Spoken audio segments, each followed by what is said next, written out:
Talking about how currency is becoming lighter for all the things that you might be doing. You're raising two boys. So for you, is the currency lighter? Like, was it heavier in your time? I don't have to worry about marriage expenses, so yes, absolutely. No, but I want to come back to this question of change that we're talking about. Look, change is inevitable, right? Except possibly from a bus conductor or certain Indian shopkeepers, change is inevitable. It's something that we all have to deal with. And it's something that's intrinsic, actually, to our culture. If you look at put your mic on, I think that's right. Oh, I'm sorry. I thought I was loud enough. Thank you for proving very sweet, but not very loud.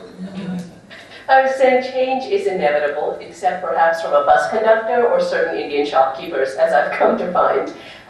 Change is something we all have to deal with. It's cyclical, it's ever-present, and actually it's intrinsic to our very sort of the bedrock of our Hindu mythology. If you look at, Brahma, Vishnu, Mahesh, the destroyer is a key part of continually driving us to new cycles of change. This is nothing new to us. Change is part of our psyche, even more so, perhaps, than other cultures in the world.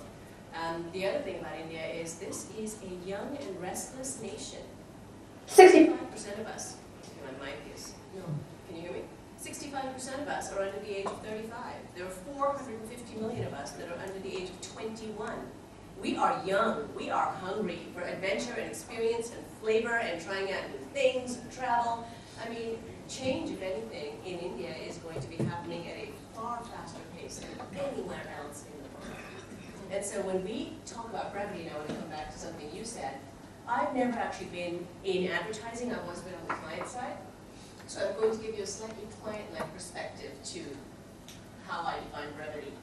And the reason I'm coming to that is because change is speeding up at such a relentless pace, we need to keep up with it.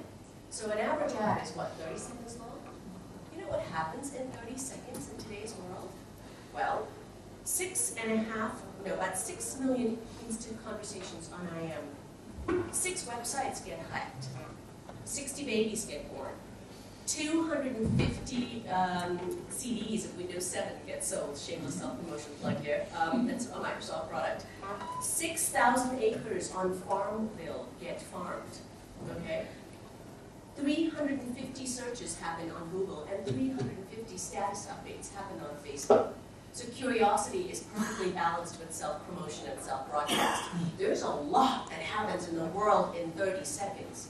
So as advertisers and as marketeers, it is incumbent upon us to make every nanosecond of our communication count and keep up with the pace of change that consumers, customers, intellectuals, saints and sinners out there are dealing with. Amazing, amazing statistics. I think